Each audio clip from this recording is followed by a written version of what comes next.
ইন্ডিয়ার কোনো এক ফাইট ক্লাবে একটি মাঙ্কি মাস্ক পরে ফাইট করছে আমাদের মাঙ্কি ম্যান। ও সেইখানে হেরে যায়। ও হেরে যাওয়ার জন্যই টাকা পায়। ও ওর ছোটবেলা থেকেই বড় হয়েছে এইভাবে যে ও বড় হওয়ার পর দুইটি মানুষকে ওর হত্যা করতে হবে। এই ক্ষোভ এবং জিদ নিয়ে ও পৃথিবীতে ছোটবেলা থেকেই বড় হয়েছে। ও একটি বাচ্চাকে ব্যবহার করে একটি বার ওনারের তথ্য বের করে। সেই বার ওনার মহিলাটির নাম ছিল কুইন কাপুর। ও একটি লোককে ভিক্ষুক সাজিয়ে সেই কুইন কাপুরের ব্যাগ থেকে তার পার্সটাকে চুরি করায়। সেই পার্সটাকে ও কালেক্ট করার পর চলে আসে সেই বারে। ও সেই বারের মধ্যে ঢুকে এসে কুইন কাপুরের সাথে দেখা করে এবং বলে, আপনার চুরি হওয়া এই পার্সটা আমি একটা চোরের কাছ থেকে উদ্ধার করেছি এবং আপনার কার্ডের ঠিকানা পেয়ে আপনাকে এটা রিটার্ন করার জন্য এসেছি। কুইন কাপুর ওকে টাকা দেয়, কিন্তু ও বলে আমার টাকার প্রয়োজন নেই, আমার চাকরির প্রয়োজন। তখন কুইন কাপুর সেই বারে ওকে রেস্টুরেন্টের কুক হিসেবে জব দিয়ে দেয়। ও সেইখানে একটি ছবি দেখতে পায়, যে ছবিতে ও ইন্সপেক্টর রানাকে দেখতে পায়। ও যেই মানুষ দুটিকে মারতে চায় তার মধ্যে একজন হচ্ছে ইন্সপেক্টর রানা। পরের দিন থেকে ও সেই বারের হোটেলে একজন কুক হিসেবে কাজ করা শুরু করে। সেইখানে ওর পরিচয় হয় আলফোন্সো নামের একটি লোকের সাথে। আলফোন্সো হচ্ছে কুইন কাপুরের ডান হাত। সেই দিন ও বারের কাজ শেষ করার পর একটি পানের দোকানে চলে আসে এবং বলে আমার এক রাজু মাসালার পান দরকার। সেই পানের দোকানদারটি ওকে একটি বাচ্চার সাথে একটি গোপন রুমের মধ্যে পাঠিয়ে দেয়। সেই রুমের ভিতরে অস্ত্র বিক্রি হয়। ও সেইখান থেকে একটি বন্দুক কিনে নেয় এবং কন্টিনিউ ওর কাজ চালিয়ে যায়। ওই বারের মধ্যে ও একটি মেয়ের দেখা পায় যার নাম ছিল সীতা। মেয়েটিকে জোর করে কাজ করানো হচ্ছে জানতে পেরে ওর কাছে অনেক খারাপ লাগে। একদিন আমাদের মাঙ্কি ম্যান মানে সেই কিড দেখতে পায় যে আলফোন্সো কুইন কাপুরের সব টাকা পয়সাগুলোকে হ্যান্ডেল করে। আলফোন্সো যখন সেই বার থেকে বের হয়ে যাবে, কিড ওকে গিয়ে বলে যে তুমি যদি চাও আমি তোমাকে ডাবল টাকা পয়সা ইনকাম করতে সাহায্য করতে পারবো। কিড ওকে সেই ফাইট ক্লাবের ঠিকানা দেয় এবং বলে মাঙ্কি ম্যানের বিরুদ্ধে টাকা লাগাতে, তাহলে ওর টাকা ডাবল হয়ে যাবে। সেই দিন আমাদের আলফোন্সো চলে আসে সেই ফাইট ক্লাবে এবং মাঙ্কি ম্যানের বিরুদ্ধে টাকা লাগায়। মাঙ্কি ম্যান সেই ফাইটে হেরে যায় এবং আলফোন্সো অনেক টাকা আর্ন করে। এই জন্য আলফোন্সো খুশি হয়ে যায় এবং কিডকে ওর বন্ধু বানিয়ে নেয়। আলফোন্সো কিডকে নিয়ে সেই বারে কাজ করানো শুরু করে। ওই বারের মধ্যে ও মনে মনে ইন্সপেক্টর রানাকে খুঁজতে থাকে। ইন্ডিয়ার সব নামি দামি সেলিব্রিটি থেকে শুরু করে সব গ্যাংস্টাররা এবং সব ধরনের পলিটিক্যাল লিডাররা এই বারে এসেই টাইম স্পেন্ড করে। ও জানতে পারে সেই বারের উপরেও একটা ভিআইপি রুম আছে। ইন্সপেক্টর রানা সেইখানে থাকে। ও বুঝতে পারে ওর ভিআইপি রুমে যাওয়ার জন্য আরো সময় লাগবে। ও সেই বারের মধ্যে সীতার সাথে একটি লোককে বাজে বিহেভ করতে দেখলে ওর কাছে অনেক খারাপ লাগে এবং ওর ছোটবেলার কথা মনে পড়ে যায়। ও নিজেকে সামলাতে না পেরে দৌড়ে সেই বারের বাইরে চলে আসে এবং সেইখানে থাকা একটি কুকুরকে খাবার খাওয়ানোর মাধ্যমে নিজের মনকে শান্ত করে নেয়। তখনই সীতা সেইখানে এসে বলে এতটুকুতেই যদি তোমার মন খারাপ হয় তাহলে এইরকম জায়গায় তোমার চাকরি করতে আসাটা উচিত হয়নি। কিড প্রতিদিন ওর কাজ শেষ করে সেই শহরের পেছনের এক গলিতে থাকা পোস্টারের মধ্যে গুলি করে ওর বন্দুকের প্র্যাকটিস চালাতে থাকে। এরকম ভাবেই একদিন ও কুকুরের মুখে করে সেই অফিসের পেছনের রাস্তা দিয়ে বন্দুকটিকে নিয়ে আসায় এবং বন্দুকটিকে নিয়ে ও আলফোন্সোর সাথে সেই বারের ভিআইপিদের রুমে চলে আসে। সেইখানে ও রানা সিংকে দেখতে পায় সীতার সাথে টাইম স্পেন্ড করছে। ও রানা সিংকে দেখতে পাওয়ার পর ওর শরীরের রক্ত একেবারেই গরম হয়ে যায়। ও ওয়াশরুমে গিয়ে চিৎকার করে খানিক সময়ের মধ্যেই নিজেকে ঠিক করে নেয় এবং আবারও রানা সিং এর সামনে এসে ওকে ড্রাগস দেয়। রানা সিং সেই ড্রাগস টানার পর ওর নাক দিয়ে রক্ত বের হয়ে আসে। রানা সিং দ্রুত চলে যায় ওয়াশরুমে। কিড তখন চলে আসে সেই ওয়াশরুমের মধ্যে এবং রানা সিং এর দিকে বন্দুক তাক করে। ওয়াশরুমের ভিতর থেকে একটি লোক বের হয়ে আসলে যখন ওর মনোযোগ সরে যায় তখনই রানা সিং সেইখানে কিডের সাথে ফাইট শুরু করে। ওদের ভিতরে তুমুল ফাইটিং শুরু হয়। ওরা একের পর এক আঘাত একজন আরেকজনকে করেই যাচ্ছিল, কিন্তু তবুও রানা সিং এর ক্ষমতার কাছে কিড কিছুই ছিল না। রানা সিং সেইখানে কিডকে একেবারে মেরেই ফেলবে। এইরকম অবস্থায় কিড সেইখানকার একটি অ্যাকোরিয়াম গ্লাস ভেঙে সেই গ্লাসের মধ্য দিয়ে বের হয়ে হোটেলের পেছনের সিঁড়ি দিয়ে গ্যারেজে নেমে আসে। ও অনেক আহত ছিল এবং ওর শরীর থেকে প্রচুর পরিমাণে রক্তক্ষরণ হচ্ছিল, এমনকি ওর পায়ে ও গুলিবিদ্ধ হয়েছে। সেই গ্যারেজ থেকে ও আলফোন্সোর বেবি ট্যাক্সি নিয়ে পালিয়ে যাওয়া শুরু করে। শহরের সব পুলিশ এবং গ্যাংস্টাররা ওর পিছু করা শুরু করে। অসংখ্য পুলিশের গাড়িকে পার করে ও পালিয়ে যাওয়ার কোনো রাস্তা খুঁজে পাচ্ছিল না। ওর যাত্রাপথে যখন ওর সামনে একটি বাচ্চা চলে আসে, ও বেবি ট্যাক্সিকে থামিয়ে দিলে একটি পুলিশের গাড়ি এসে ওর বেবি ভিআইপি ট্যাক্সিটাকে উল্টে দেয়। তখন পুলিশরা এসে হকি স্টিক দিয়ে ওকে পিটিয়ে অজ্ঞান করে গাড়ির ভিতরে করে সাথে করে নিয়ে যাচ্ছিল। কিছু সময়ের মধ্যেই ওর জ্ঞান ফিরে আসে এবং ও দেখতে পায় ও পুলিশদের গাড়ির মধ্যে আছে। ও সেই গাড়ির মধ্যে থাকা পুলিশদেরকে অ্যাটাক করে বসে এবং একটি পুলিশের বন্দুক জোরপূর্বক নিয়ে সেইখানে থাকা পুলিশদেরকে গুলি করে মেরে সেই গাড়ি থেকে বের হয়ে পালিয়ে যাওয়া শুরু করে। ও পালানোর জন্য সেইখানকার এক বিল্ডিং এ ঢুকে বসলে সেই বিল্ডিং এর ভিতরে দেহ ব্যবসা চলছিল।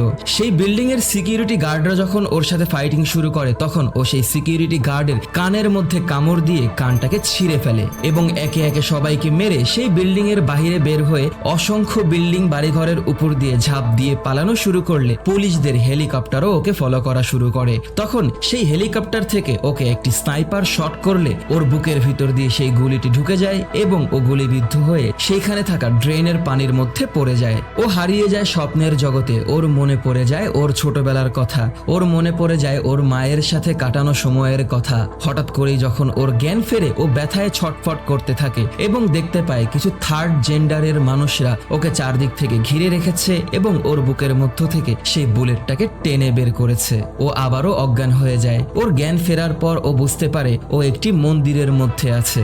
সেইখানে একজন হিজড়া ওকে বলে যে ভগবানের ইচ্ছায় তুমি বেঁচে গেছো। ও বাহিরে যাওয়ার চেষ্টা করলে সেই হিজড়া ওকে বলে বাহিরে সব পুলিশরা তোমাকে খুঁজে বেড়াচ্ছে, পুলিশদের এই মন্দিরের মধ্যে আসার অনুমতি নেই বিধায় তারা এইখানে আসতে পারছে না, কিন্তু তুমি বাহিরে গেলেই ওরা তোমাকে ধরে ফেলবে। তখনই আমরা দেখতে পাবো একজন পপুলার পলিটিক্যাল ক্যারেক্টারকে যার নাম ছিল বাবা শক্তি। বাবা শক্তির অসংখ্য ভক্ত ছিল। বাবা শক্তি আসলে সবার সামনে নিজের রূপ ভালো দেখালেও উনি হচ্ছে সবকিছুর মাস্টার মাইন্ড এবং ইন্সপেক্টর রানা বাবা শক্তির হয়েই কাজ করে। বাবা শক্তি তখন ইন্সপেক্টর রানাকে আদেশ দেয় যেভাবেই হোক সেই কিডকে খুঁজে বের করে ওকে মেরে ফেলার জন্য। পুরো শহরের পুলিশরা কিড এবং আলফোন্সোকে খোঁজা নিয়ে ব্যস্ত। আমাদের কিড সেই মন্দিরের মধ্যে সময় কাটানো শুরু করে এবং আস্তে আস্তে সুস্থ হয়ে ওঠে। একদিন রাতে এক হিজড়া ওকে বলে তোমার মনকে শান্ত করার জন্য আমার সাথে আসো। তখন সেই হিজড়া কিডকে নিয়ে যায় ওদের একটি সিক্রেট গাছের কাছে। সেই গাছের শিকড়কে ভাঙলে তার মধ্য থেকে এক ধরনের ম্যাজিক্যাল স্প্রিং বের হয়। সেই স্প্রিংটাকে ওকে নিঃশ্বাসের সাথে মিশিয়ে দেওয়া হয় এবং তারপরেই ও ওর ছোটবেলার স্মৃতিতে হারিয়ে যায়। সেই স্প্রিং ওর বুক খরণ করে ওর হৃদয়ের ভিতরে ঢুকে যেতে থাকে এবং ওর বুকের মধ্যে লুকিয়ে থাকা কঠিন সেই অভিশপ্ত সত্যটাকে টেনে বের করে নিয়ে আসে। কিড চলে যায় ওর ছোটবেলায়। ওরা খুব শান্তিতে ছোট একটা এলাকায় বসবাস করত। একদিন রাতে বাবা শক্তির আদেশে রানা সিং তার পুলিশ ফোর্সদের সাথে সেই এলাকায় আক্রমণ করে বসে। বাবা শক্তির সেই জায়গার অনেক প্রয়োজন ছিল, উনি ওইখানে একটি মার্কেট তৈরি করবে। এই জন্য সেইখানে যারা বসবাস করত ওরা সবাই ছিল অনেক গরিব মানুষ। পুলিশরা সেইখানে এসে সব মানুষদেরকে পুড়িয়ে মারা শুরু করে। কিডের মা ওকে একটি কাঠের শেলফের উপরে তুলে লুকিয়ে রাখে। রানা সিং যখন কিডের রুমের মধ্যে আসে তখন ইন্সপেক্টর রানা কিডের মায়ের সাথে জোর জবরদস্ত করার চেষ্টা করলে কিডের মা অস্বীকৃতি জানায় এবং রানা সিং এর গালের মধ্যে কেটে দেয়। রানা সিং ক্ষেপে গিয়ে ওর মাকে প্রচুর পরিমাণে মেরে আহত করে। কিড লুকিয়ে থেকে এইটা পুরোটা দেখে, যেটা আজীবনের জন্য ওর ব্রেনের ভিতরে বসে যায় এবং আজীবন এইটা ওকে ধাওয়া করে বেড়ায়। রানা সিং ওর মাকে ধর্ষণ করার পর সেই রুমের ভিতরে তেল ছুড়ে দিয়ে আগুন ধরিয়ে দেয়। রানা সিং রুম থেকে বের হয়ে গেলে কিড আসে ওর মাকে বাঁচানোর জন্য, কিন্তু ওর মায়ের পোড়া শরীরের মধ্যে হাত দেওয়ার পর ওর হাতও ঝলসে যায়। ও সেই ঝলসানো হাত নিয়ে ওর মনের ভিতরে ক্ষোভ আর রাগ নিয়েই ও বড় হয়েছে। ওর মনের ভিতরের সেই আগুন আবার পুনরায় জেগে যায়। পরের দিন থেকেই ও ফাইটিং স্কিল বাড়ানোর জন্য প্র্যাকটিস করা শুরু করে দেয়। সেই মন্দিরের মধ্যে থাকা এক লোক বাদ্য বাজাতে থাকে এবং আমাদের কিড প্র্যাকটিস চালিয়ে যেতে থাকে। সেই বাদ্য বাজতেই থাকে, কিন্তু আমাদের কিড দুর্বল হয়ে পড়ে। দিনের পর দিন এবং সপ্তাহের পর সপ্তাহ আমাদের কিড প্র্যাকটিস চালিয়ে যায়। অন্যদিকে ততদিনে বাবা শক্তি পুরোপুরি পলিটিক্যাল ক্ষমতায় চলে আসার প্রস্তুতি নিচ্ছে, কিন্তু এমনটা হলে কিড আর ওকে ছুঁয়েও দেখতে পারবে না। আমাদের কিড এর পরেও ওর প্রস্তুতি চালিয়ে যেতে থাকে এবং প্র্যাকটিস করতেই থাকে। একদিন গিয়ে কিড জানতে পারে বাবা শক্তির লোকেরা এই মন্দিরের উপরেও দখল নিয়ে নেবে। এই হিজড়াদের যাওয়ার আর কোনো জায়গা নেই। এক হিজড়া পুলিশকে ঠেকাতে গেলে পুলিশ সেই হিজড়াকেও মেরে বসে। ওদের অনেক টাকার প্রয়োজন ছিল, ওরা যদি এই মন্দিরকে রেখে দিতে চায়। কিড তখন ডিসিশন নেয় ও সেই হিজড়াদেরকে সাহায্য করবে। ও আবারও সেই ফাইট ক্লাবে ফিরে যায় এবং একটি বাচ্চাকে ওর উপরে টাকা লাগাতে বলে। সেই বাচ্চাটিকে কিড ওর লাইফের সব সেভিং গুলোকে দিয়ে সেই টাকাটাকে লাগিয়ে দেয় এবং যখন ফাইট শুরু শুরু হয় তখন আমাদের মাঙ্কি ম্যান ওর প্রথম অপোনেন্টকে এক লাথি দিয়েই অজ্ঞান করে ফেলে। সেই ফাইট ক্লাবে আসা সবাই অবাক হয়ে যায়। এরপরেই সেই ফাইট ক্লাবের টাইগার নামের ব্যক্তিটি ক্ষেপে যায় এবং সব থেকে শক্তিশালী প্লেয়ারকে ডেকে নিয়ে আসা হয়। ওর দানব দেহের কাছে আমাদের কিড কিছুই ছিল না, তারপরও কিড একের পর এক আঘাত ওকে করেই যাচ্ছে। এক পর্যায়ে কিড নিজেকে বাঁচানোর অনেক চেষ্টা করে যাচ্ছে ও পরপর কয়েকটি আঘাত একসাথে ওকে করে সেইখানে ফেলে দেয় এবং সবাই কিড বলে চিৎকার করা শুরু করে। সবাই ওর ফ্যান হয়ে যায়। ওর লাগানো সব টাকাগুলো ডাবল হয়ে যায় এবং ও সেই সব টাকাগুলোকে নিয়ে এসে হিজড়াদের কাছে পৌঁছে দেয়। হিজড়ারা অনেক আনন্দিত হয়ে যায়। সেই দিন রাতে বাবা শক্তি সেই বারে এসে পৌঁছায় সব পলিটিক্যাল লিডারদের সাথে আলোচনা করার জন্য। পুরো শহরের মধ্যে বাবা শক্তিকে নিয়ে একটি আনন্দ আয়োজন উদযাপন করা হয়। পরের দিন সকালবেলায় বাবা শক্তি প্রধানমন্ত্রী হতে যাচ্ছেন। বারের সবাই মিলে অনেক ব্যস্ত সেইখানে আসা পলিটিক্যাল লিডারদেরকে আনন্দিত করার জন্য। কিড সেইখানে এসে সিকিউরিটি গার্ডদেরকে মেরে পিছনের রাস্তা হয়ে হিজড়াদেরকে নিয়ে সেই বারের বিল্ডিং এর ভিতরে ঢুকে আসে এবং কিচেনে থাকা সন্ত্রাসদেরকে মেরে ও লিফটের মধ্যেও ফাইট করে বারের উপরে চলে আসে। রানা সিং ওকে দেখতে পেয়ে চিনতে পারে। বাবা শক্তি ওকে দেখতে পাওয়ার পরেই বাবা শক্তি চলে যায় ভিআইপিদের রুমে এবং সেই বারের মধ্যে কিড সবার সাথে ফাইটিং শুরু করে। সবাইকে মারতে মারতে ও যখন সামনে এগিয়ে যাবে তখন চারদিক থেকে সন্ত্রাসরা ওকে একেবারেই ঘিরে ফেলে। সেইখানে সেই হিজড়ারা চলে আসে এবং সবাই মিলে সেই সন্ত্রাসদের সাথে ফাইটিং শুরু করে। কুইন কাপুর যখন গুলি করে আমাদের কিডকে মেরে ফেলবে তখন পিছন দিক থেকে সীতা এসে কুইন কাপুরকে মেরে অজ্ঞান করে দেয়। কিড তখন চলে যায় ভিআইপিদের রুমে, যেখানে ওর সামনে অপেক্ষা করছিল রানা সিং। রানা সিং এবং কিডের মধ্যে অসম্ভব একটি ফাইটিং শুরু হয়, কিন্তু এইবার পর্যাপ্ত পরিমাণ প্র্যাকটিসের পর কিডের ক্ষমতার কাছে রানা সিং কিছুই ছিল না। রানা সিং একের পর এক আঘাত কিডকে করার চেষ্টা করলেও কিড ওকে মারতে মারতে একেবারেই আধমরা করে ফেলে। কিডের মনে পড়ে যায় ওর মায়ের কথা এবং কিড রানা সিংকে ওইখানে একেবারেই মেরে ফেলে। তারপরেই কিড হাতে একটি চাকু তুলে নিয়ে একেবারে টপ ফ্লোরে চলে আসে, যেখানে বাবা শক্তি বসেছিল।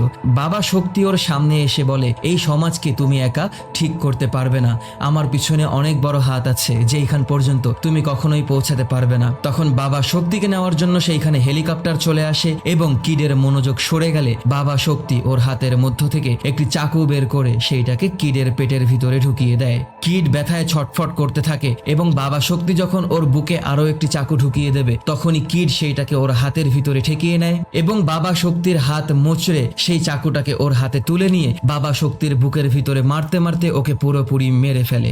বাবা শক্তি সেইখানে মারা যাওয়ার পর কিডের চোখ চলে যায় হনুমানের দিকে এবং এরপরেই ওর মায়ের স্মৃতির কথা ওর চোখে ভেসে ওঠে। আর আমাদের কিড ওর মায়ের স্মৃতি দেখতে দেখতেই সেইখানে মাটিতে লুটিয়ে পড়ে। এর মাধ্যমেই আমাদের মুভির সমাপ্তি ঘটে। তো ভিডিওটি যদি তোমাদের কাছে ভালো লেগে থাকে তাহলে লাইক, কমেন্ট এবং শেয়ার করে দিও। সাবস্ক্রাইব করে পাশেই থেকো।